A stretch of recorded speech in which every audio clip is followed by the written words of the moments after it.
Welcome back to Hardly Minding My Business. I am your host, Dashing D. Yeah. So this episode is late, but it is here. There'll be another episode later in the week, but I wanted to make sure I kept up what I said and got this episode out. So, what a week. My week was insane. Absolutely, positively crazy. I had a huge launch at work that I was working on. It obviously was Thanksgiving week, so there was things to do to prepare for that. Which, by the way, my Thanksgiving got postponed to Saturday for family reasons. So that was interesting. Having Thanksgiving on Saturday, first of all, I would like to say that Thanksgiving should definitely be like, I like the fact that Thanksgiving is always on the same day every year, but having it on Saturday it made life a lot easier. You just felt like, you had the day the next day, because not everybody gets the Friday after Thanksgiving off. You also had like some time before to prepare. I don't know. I think I might be into Thanksgiving on a Saturday rather than a Thursday.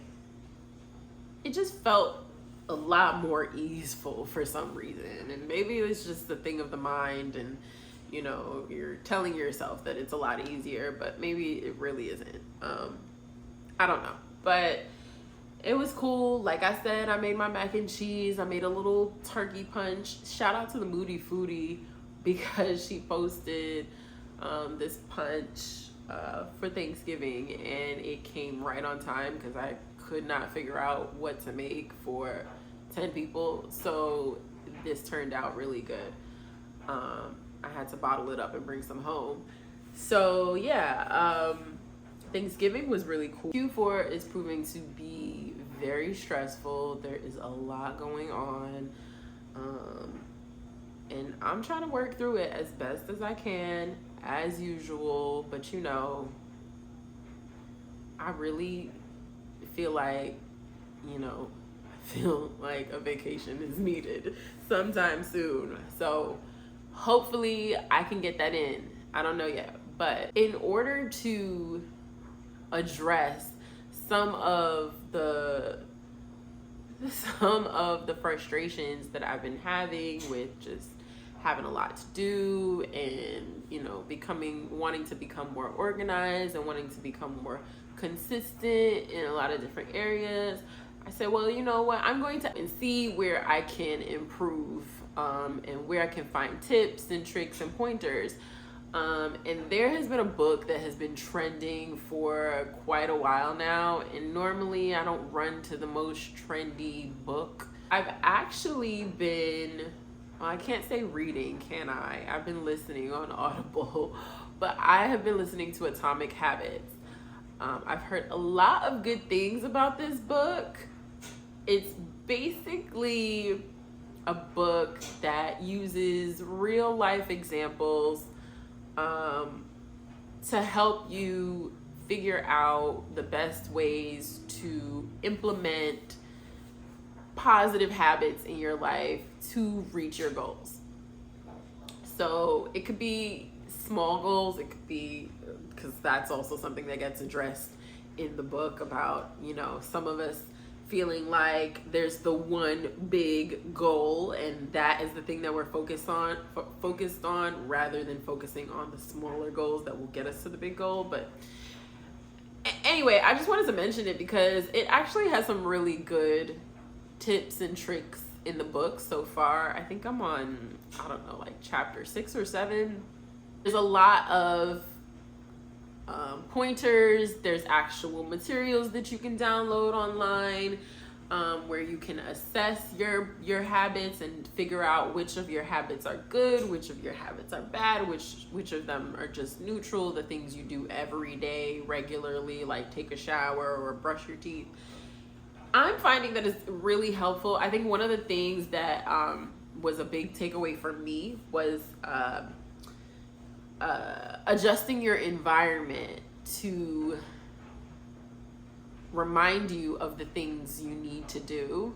I think one of the cool things that I've done recently is I've been, I don't know if you can see it today. I think probably last pod, you probably noticed that I put up art on the wall behind me. I'm not quite done. I'm sure over time you will see more, but I purposely decided to invest more time and effort into this space because this is where a lot of my creativity happens, and I think that the space should reflect that. So this is not exactly what was stated in the book. In the book, they said do things like if you know that you need to run every day, you can put your shoes in a spot where you'll pass by your shoes, and that'll trigger something in your mind that'll say, you know, I need to put on my running gear and put on my shoes and get out of here and go for a run. Doing things like that. I feel like putting up the artwork on the walls over here and kind of revamping this space that I affectionately call Hardly Headquarters encourages me. Like when I come into this room, this is a multi-use room. This is not just my podcast space. You guys can't see the rest. You won't see the rest. But you know, this is happening in my apartment. So being able to see it and know that like that's the area where I do all of my creative work, I feel like it allows me, it encourages me to come sit here. Sometimes I'll just come and sit here and kind of think about what I want to do, think about ideas for the podcast. Maybe I'll bring my computer over here into this area and I will you know, do some research if I need to do research for one of the pods, or some of the things that I'm working on. I'll do that here. I'm really trying to curate my space. One of the things that they did say, and this is probably more aligned with what I'm trying to say, is to curate your spaces, curate spaces within your living space to encourage certain things. So this is my pod area. This is where I do the pod. I very rarely work, like actually my 9-to-5 work. I very rarely do it here. Every now and again, if I want to sit by the window, I will bring my laptop and I'll do some work here, or I'll take a meeting here every now and again. But for the most part, my office, I have like dedicated office space. It's not technically an office, but I have my little office area. That is my work area. Like I try to maintain that area as my work area and I stay there.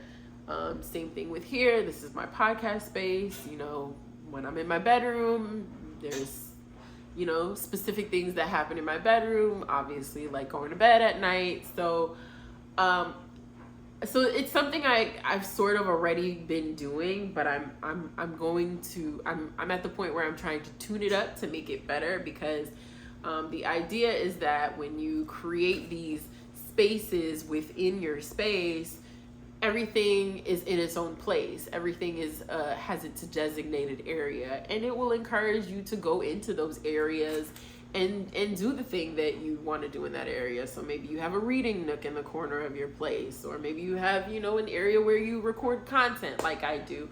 Maybe you have an area where you do work, and you know that, and that's true. When I'm working at my desk specifically, I could be glued to my desk for hours. I almost have to be pulled away sometimes. When I take my laptop and sit here or go in another area, the work gets done a lot slower, and I'm not as focused on it as I would be if I was sitting at my desk. That's just reality of the situation. It's kind of like the difference between working from home and going to the office. When you're at home, you're with all your things and you're easily, well, for me, like I can get distracted by, oh, you know, I was supposed to check to see if I had that dress in my closet still. Let me go check. in the middle of my workday, whereas when I'm in the office, I'm in the office. And what I'm doing is working, and that's it. Or, taking my meetings in person, or, whatever it is people do when they go into the office, right? But I wanted to point it out because I feel like it's a really useful book. I'm not really the type of book that I would normally read is not self-help, but I feel like this is actually really, really helpful. And I'm not quite done with it, but I would absolutely recommend it if you're someone who is trying to get more organized, or trying to get into a specific routine or something. Maybe you're having trouble being consistent with something. I would totally recommend it. We haven't done a book recommendation in a really long time. I wanted to share that because I've been enjoying kind of working through that book. I haven't yet pulled the worksheets off of the website, but I plan to, and kind of go through which habits I could get rid of and which ones I want to really hone in on or improve upon, or so yeah. And I think that that's a good thing to suggest when you're talking about the holiday season and everybody's getting ready to go into the new year. Some people like to make New Year's resolutions, and maybe one of your New Year's resolutions is to be better at something, or to get more organized, or whatever it is. But this might actually be a good thing for you to check out. So I figured I should share that with you guys. I talked about Thanksgiving already. Thanksgiving happened. It was good. I had a good time seeing family. Always a good time spending time with family over food and drinks. Always great. I have a formal event to go to this week. I'm not prepared at all. I'm very all over the place when it comes to like events and stuff like that these days. I'm very last minute Larry about it. I don't know. I'm gonna get ready. I ordered something to wear, and I knew that there was a chance that it wouldn't fit. It came a few days ago. It didn't fit, but I still really want to wear it. So I took it to a tailor, and I'm like, hey, can you help me figure this out? The tailor said that she can do it. Please keep me in your prayers, because if this does not fit, I don't know what I'm doing. I'm currently, you can't see it, but I'm currently sitting among many pairs of shoes, because now I have to figure out shoes and jewelry and hair for an outfit that I'm not really sure is going to fit. Now, I think it will be fine because I left it in the hands of a professional, but who really knows? I'm always nervous that something happens and it gets messed up, and then what am I gonna do? I think I have a backup dress. I really don't want to wear that, but it's a black tie event, so it's either gonna work or it's not gonna work. I can't really do the in between. Like, I can't show up in cocktail wear or casual clothing. I have to show up in something that is, of black tie, of the black tie category. So I don't know what's gonna happen. I mean, I'm excited though. It's always cool to go to a formal event. Get dressed up and all of that, hair, makeup, the whole thing, the gown or whatever you decide to wear. Like, yes, I'm into it. I'm into it. I haven't done this in a long time, so I'm really excited.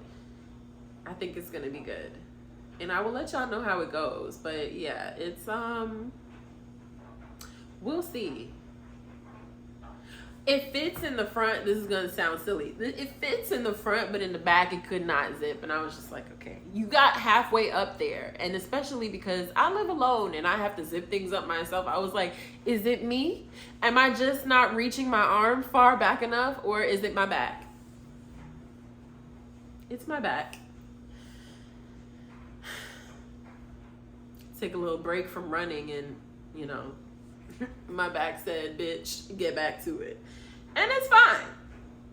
It's fine.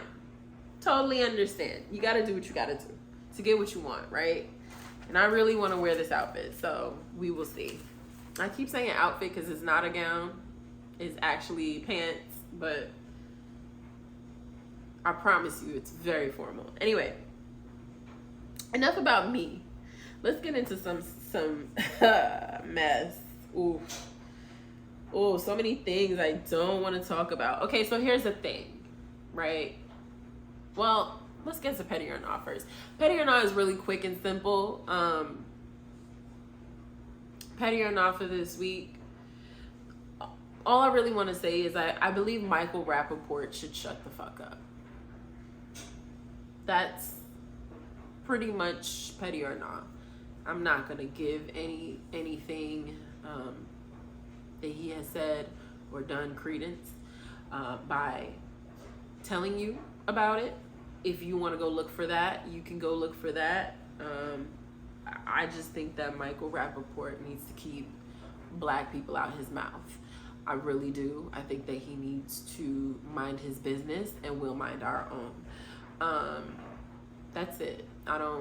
That's it. So y'all can do whatever you want to do with that information. Anyway, what do we have to talk about today? Because I feel like it's not a lot. I do have some things that I've been watching, but I feel like it's not a lot in terms of news. There's the one big elephant in the room that we will get to. I will address it, not right this second, but we will get to it.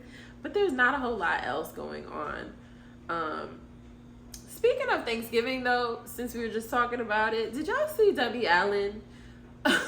Debbie Allen cooking Thanksgiving dinner on the internet. If you get a chance and you haven't seen this, Debbie Allen is fully in her, I don't know, grandma, mom, auntie, whoever it is in your family who really throws it down in the kitchen for Thanksgiving. Debbie Allen was fully into it and fully invested in what she was doing. I mean, ma'am was making the turkey, the stuffing, the mac and cheese, the collard greens, everything, you name it. And there was something incredibly satisfying about watching Debbie Allen cook Thanksgiving dinner. It made me feel really warm and cozy. I don't know why that is. I've always been a fan of Debbie Allen. Love everything that she's ever done, but I don't know. I came across this video. I don't follow her. I came across the video somehow. It kind of just dropped into my feed, when Instagram suggests 500 things that are not people you follow. It was one of those things where it was like, if you like that, try this. And there was this cute video of Debbie Allen, a cute reel where she's just throwing it down in the kitchen. Now, I don't know if the food tastes good. That's up to the people who had to eat it. But what I do know is that she looked like she put a lot of love into that food. I know this is so random, but I saw this and I was like, oh, this warms my heart. And you know what we need? We need more joy. We need more joy. There is so much wrong with the world that we need more joy. We need to see Debbie Allen cooking Thanksgiving dinner for her family and friends. We need to see little Van, doing her little rap or whatever she did. They don't really talk about Van too much. Do y'all remember the little girl Van who was, my name is Van? I don't remember words. But just a couple months ago, Van was like on the scene. She was everywhere. She's been rapping apparently since the pandemic. She's only 5, maybe 6 now. Random that I'm thinking about her, but I feel like they kind of got her out of there. I think once her parents started letting her do cameos, people were like, yeah, no, we're not with this. We're not with this. This is breaking a child labor law. But anyway, none of my business. So we need joy. I think joy is really important right now. And if you are able to spread some joy to other people, please do it, because it is tough out here, okay? But I did want to address something about Usher. Okay, well, 2 things about Usher. First of all, y'all know Usher's whole shtick on his Las Vegas residency, which is about to end actually. But y'all know the whole shtick is that two things. He roller skates around the stage, and the other thing is that he serenades famous women. He also shouts out just celebrities in general that go to his shows, and a lot of people have attended his show. Janelle Monáe, okay, went to see Usher, and the two of them had a time on stage the other day. Or, I mean, she fully leaned into it. She performed with him, basically, and I loved every moment of it. First of all, Janelle Monáe looks good. Can we talk about that for a second? She looks great. I've always thought that her style was really cool and really interesting. There's something about her that was always very cool girl to me. When she would have on her, you know, her black and white and her suits, and I've always loved her look. She's gone more, I guess, feminine in terms of the way she dresses lately. So she had on this beautiful, like, fitted mini dress with these voluminous sleeves and her short wavy bob and a red lip, and I was like, okay girl, she looks perfect as far as I was concerned. She looked just, her skin was glowing. She looked so happy to be there. She looked like she was having a blast. And I mean, who wouldn't have a blast while Usher is serenading you? Even though the one thing I said was, it looked like his he was sweating, because of course when you're performing and dancing all over the stage for however many hours, you're gonna sweat. But his sweat was drip. She did not flinch, not once. His sweat was coming down, and she was just like, I'm happy to be here with you, Usher. What sing to me, and I'm gonna sing to you. And I thought it was super cute. But yeah, very, very hot, very steamy, very sexy, but also super cute for both of them. So there was that. But as y'all know, Usher is performing at the Super Bowl halftime show in February, in 2024. And there's been a lot of talks about who should accompany Usher on stage. Typically, you have this big headliner at the halftime show, and they usually bring out one or a few people to do the show with them. Last year, Rihanna came out. This year, Rihanna came out. She did her thing. She did not have guests, which I thought was really cool and really interesting, considering she was pregnant. So I'm sure she could have used a little help. I'm sure a little help wouldn't have hurt, right?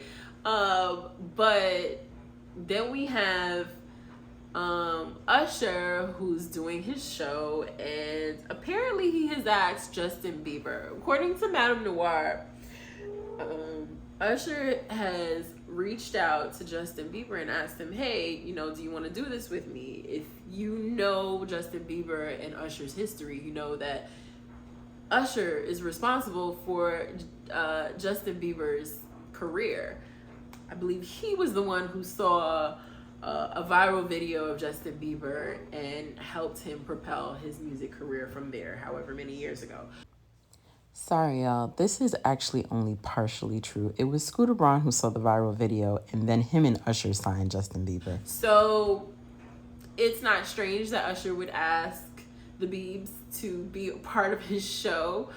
But apparently Justin Bieber has declined, and he expressed that he would like to be a Super Bowl headliner at some point, so he doesn't think that this is the right move for him at this time. Madame Noir did point out that there are people who have been on the Super Bowl halftime stage twice. I guess because they're both such huge stars. It's kind of like, well, I want to be the headliner. I don't want to guest star in someone's headlining show.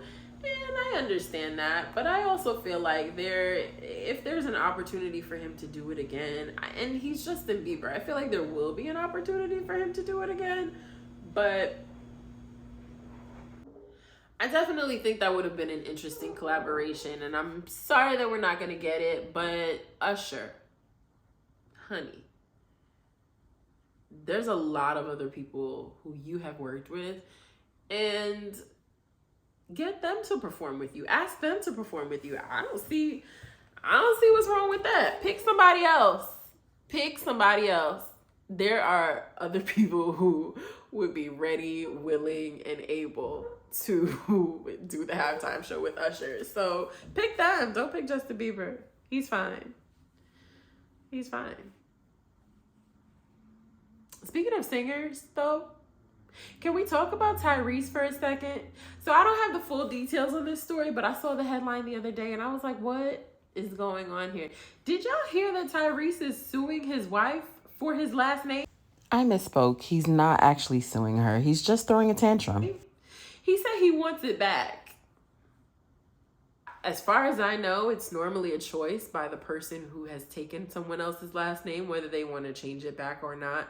What I also do know is that changing your name is not an easy feat. You literally have to change every legal document that is connected to you in order to fully process this change. That means your social security card, your birth certificate, your IDs, everything. In fact, I think when you get married, they sell a digital kit that you can purchase where it gives you all the forms of your passport, all the things that you would have to change if you change your name, which is precisely the reason a lot of women do not change their name, because it just creates chaos when it comes to anything that identifies you as a human being who lives and breathes in this country. So I don't know the specifics. Let's revisit this later on in the week when I get more specifics about this. I just felt like this was very on brand for Tyrese to want his wife to get rid of his name because he's upset. He says something, I don't have the quote in front of me, but he said something about her wanting to use his last name for clout. And he feels like they are over, and I believe this is the one who didn't give him a second chance, and he's not very happy about that. And he's basically saying him and his woman are his current woman.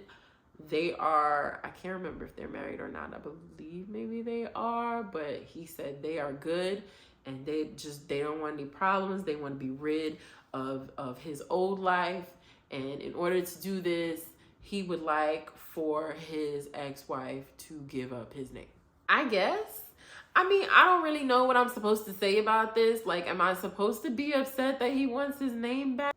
I don't remember how long the two of them were married, but that's been her name for quite some time, I would imagine. So I could see not wanting to change your name. I can also see the other side of it too, where you're like, fuck him, I want to get rid of his name super quick, which a lot of people do as well when they get divorced. They're like, I don't want this person's last name. I don't want anything to do with this. I just want to leave this alone. I don't really know what her side of things is. So again, I will do a little bit more research, but I saw this and I was like, Tyrese, not shocked. Not shocked at all. Nope, I'm not. So I guess we got to get to the elephant.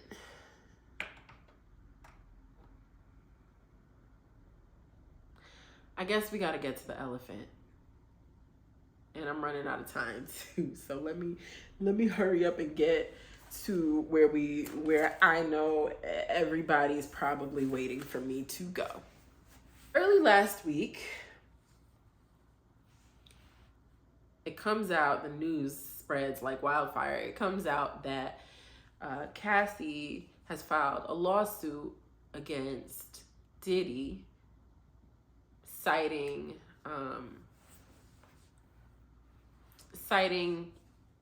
abuse over the span of their 10-year relationship, as well as rape and sexual assaults. It's a 35-page document, the court filing, that has very disturbing details about Cassie and Diddy's relationship, and a cycle of abuse over the time that they were together. If you don't remember, Cassie and Diddy got together pretty early on in her career. Cassie was only 19 at the time. Diddy was, I believe, 37 or 38 when he got with her. And essentially, you know, he was her record label head. And she was trying to, you know, make it in the music business. She was signed to him. She was signed to Bad Boy, and they began dating. And apparently allegedly a lot happened between the two of them over the course of their 10-year relationship. I believe it's 10 years. My apologies if that number is incorrect. So this lawsuit comes out. Like I said, there's some pretty strong allegations. There's some pretty damning information in the court filing. There are mentions of, you know, blowing up Kid Cudi's car, to having to have sex with male prostitutes, to full-on rape. And I think this made everybody's head spin. That's what I'll say. I think the whole thing made everybody's head spin. In the court of public opinion, I think that there was a consensus that happened pretty quickly, not by all, but by some, that these allegations might actually be true. You had several famous people, several celebrities come out and in some ways corroborate some of the information that they were seeing, or tell some, you know, similar stories to what they might have seen happen over the course of Cassie and Diddy's relationship. I'm not gonna get into those things. You can look those things up as well. It is hearsay. That's not fact, but it is telling, I think. But what made this even more interesting?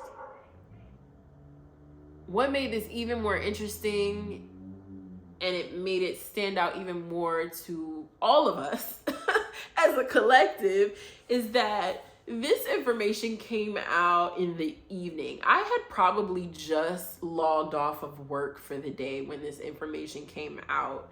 And by the time I logged on for work the next morning,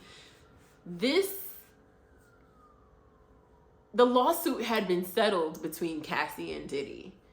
They both released statements, hers saying that she's decided to settle amicably with Diddy and that she will no longer speak of this again. She decided to deal with it in a way that was, you know, I don't remember exactly what the verbiage was, but basically, you know, I won't have to go through these gruesome details in court. And he put out something similar. He said, you know, he wishes her and her family well. And they've decided to deal with this matter amicably. Every single lawyer that I've heard speak about this said it is unprecedented for a lawsuit to be settled in less than 24 hours like that.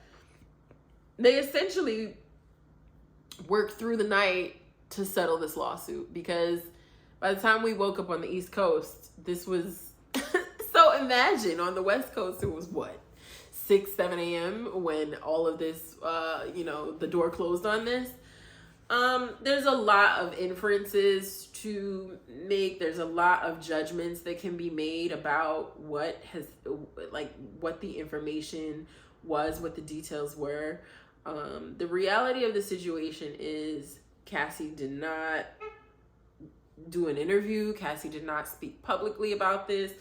There was no conversation with anyone in the public.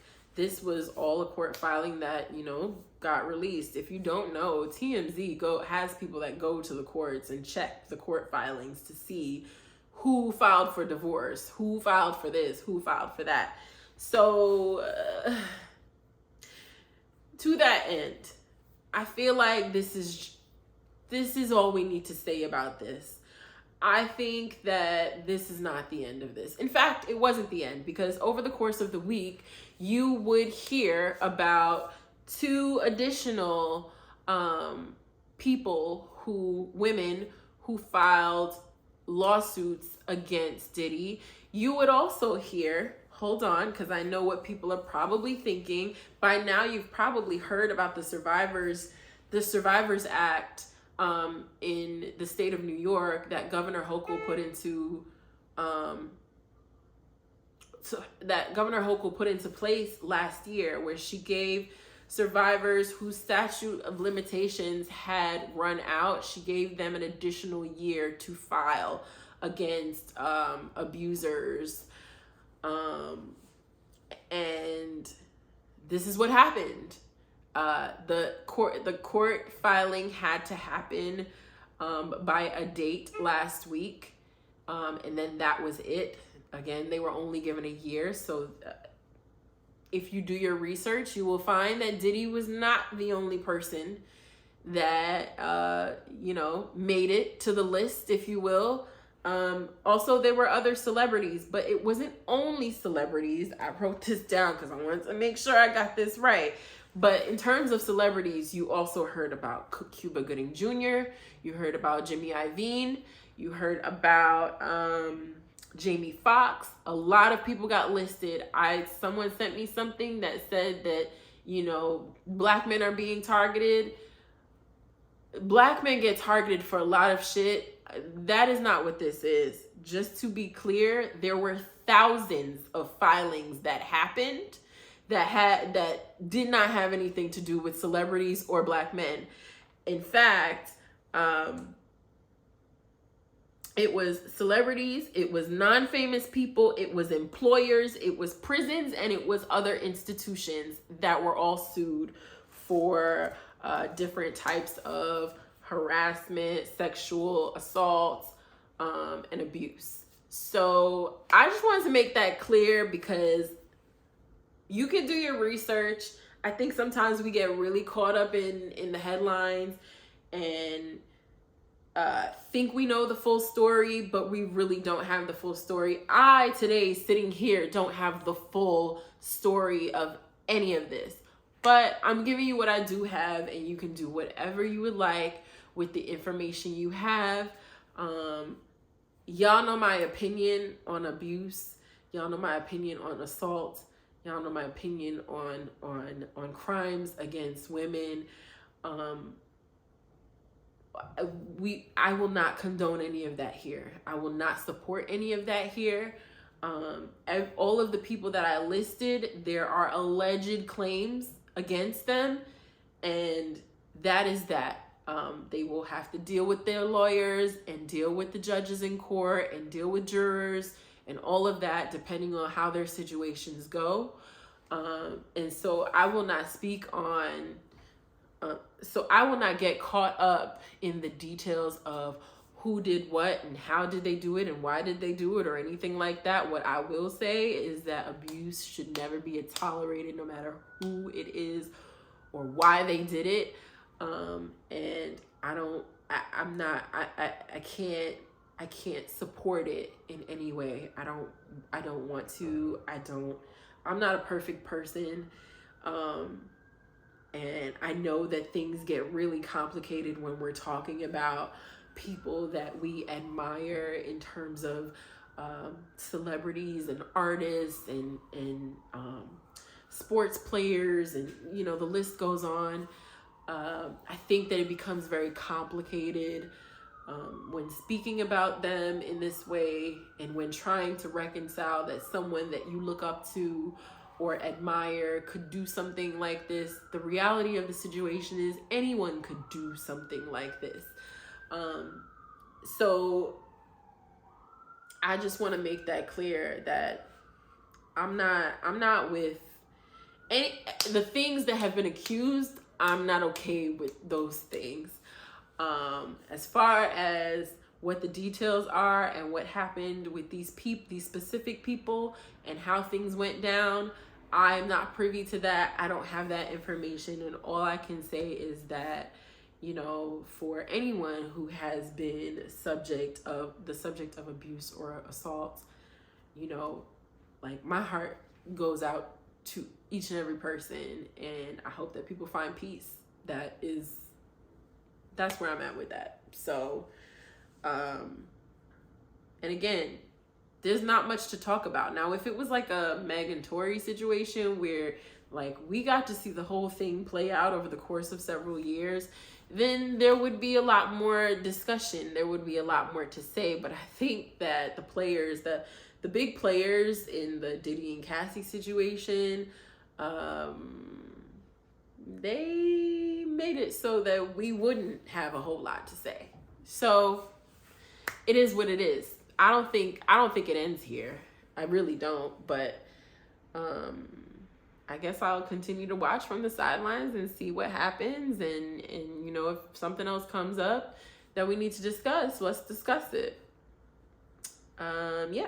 So before we go, let's do what I'm watching. Couple things. I have been watching.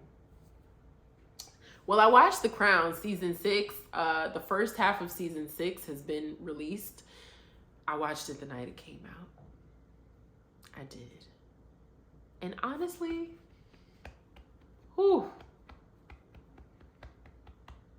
man, The Crown season 6, it is emotional. It is very, very emotional. I could not stop watching. The death of Princess Diana, it plays itself out on this show, and I just kept thinking about, I don't know, I think this was 1997 when she passed away. I remember when it happened. My cousin had actually just passed away. Not long before that. I would say weeks before that happened, if that long. And I remember being at my grandmother's house, my great-grandmother's house, and sitting there one evening. I remember, like, someone coming into the room and talking about what had happened, and them turning on the TV and us watching the news when this, and them talk about how she died and what happened. And I don't know. I don't normally have such a visceral experience when watching television. I can kind of remove myself, but I felt like I was like reliving something a little bit. I don't know, like, it just, wow, it was very emotional to watch. When you watch the way they tell the story of where she was at emotionally, I think that's the thing that struck a chord.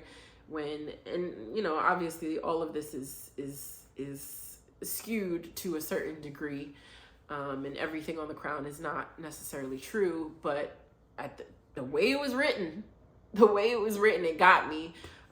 Even just how the kids were missing their mom and, excited to see her. And they make a point to show that William was worried about his mom, and both kids were wondering if she was going to marry this man that she had been spending time with. And it was just, wow. I was like, I did not expect to have this experience watching The Crown, but I did. So I say all that to say, it's a good season so far. They decided to split it in half, and we got one this month, and one half this month, and then the other half is supposed to be next month. So I'm looking forward to seeing it through. But yeah, The Crown, yes. So I'm also watching, I've really been into white mess lately, by the way. So I've been binging Yellowstone. Yellowstone stars Kevin Costner. Can we just talk about Kevin Costner for a second? Okay. Because y'all know that, the white man is not really my ministry, but Kevin Costner, there is something really attractive about Kevin Costner. I know that he's always kind of been a hot boy in the streets since back in the day when, he was doing things like The Bodyguard and whatever. But I was like, okay, cowboy, I see you. If you don't know what Yellowstone is, it's a show on Peacock. I don't know if it actually runs on NBC, but I binged it on Peacock. And so it's been on it's in its 6th season? 5th or 6th season. So it's been around for a few years. It's about the Yellowstone Dutton Ranch. They all live on a ranch in Montana. Huge ranch. They're very involved in the politics of Montana. The one son is I think that's a spoiler, but their family is involved in politics. They basically run Montana. Like, they're the bigwigs in Montana. I know I'm saying Montana and some of y'all are like, Montana? But let me tell you, it is messy. It is family drama, which I'm always here for a TV drama. There's family drama, there's secrets, there's all kinds of stuff going on, and then there's this struggle between the indigenous people and the white people who have settled in that area. So it's really, it is really interesting. I had heard some things about it, some rumblings about it for a while, but never really cared to check it out. When I go, I like to pick certain shows wisely because you only ever really see like 2 or 3 black people over the course of the 5 or 6 seasons that exist, and that always gives me pause. But I understand it, and honestly, us black people don't need to be a part of any of that mess they got going on that show. So yeah, it's a great show. I would definitely recommend it. I also just started Black Cake on Hulu. Black Cake is about a Jamaican woman who gets sick, passes away, and she leaves behind these tapes for her kids to listen to in order for her to explain things about her life that she had never shared with them. Her husband had already passed away, so their dad had already passed away, so all they have now is each other. And I think it's like 7 tapes or something like that, but she tells them basically her life story from a certain point. Apparently she was not very forthcoming about her past, and there's some things that she wanted to get off her chest. Now, it's a really interesting story, but I gotta point out the fact that it's also really fucked up to like leave people with heavy shit after you die. I've talked about this before, but we can talk about it again. I think it's really fucked up when people do this. Like, that you have all these things in life that are crazy and wild.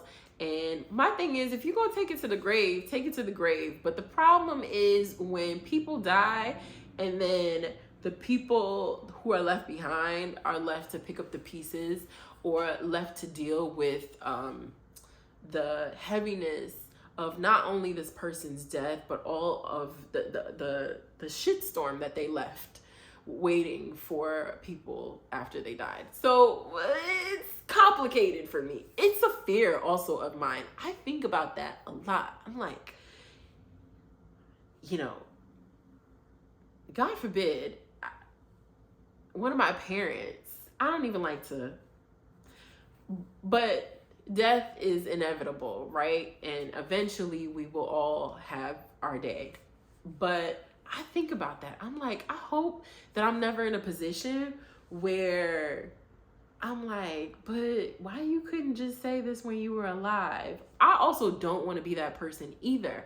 I think about that a lot where I'm like, you know, I don't just want to leave a note with like a bunch of shit that y'all got to deal with. I want to make sure when I leave, like, it's on a positive note and everybody's good and everybody's like, you know what? Okay, we can breathe now. You feel not necessarily relieved, but you feel light. You don't feel like there's, you know, burdens that were left behind. I worry about that.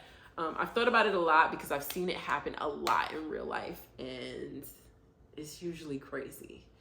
But, you know, you learn from people's experiences, even if they are not your own. So there is that.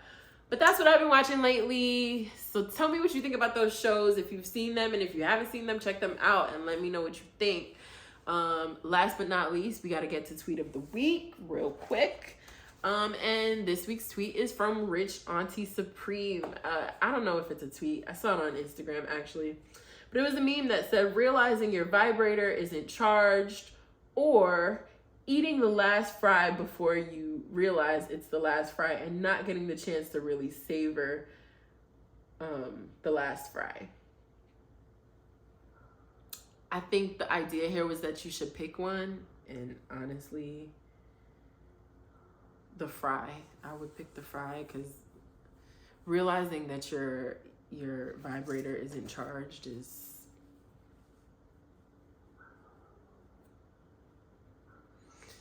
I'd rather realize there were no more fries. Your vibrator should always be charged, by the way. Always plug it in. Make sure it's... because you never know when you're going to need it. And you never know when it's going to conk out on you if you haven't charged it. Because that's the other thing.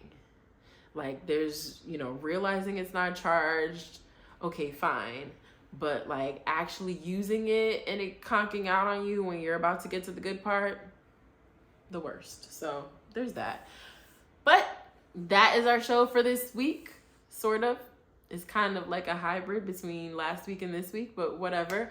And there'll be a new episode in a few days. And I hope you guys all had a wonderful Thanksgiving.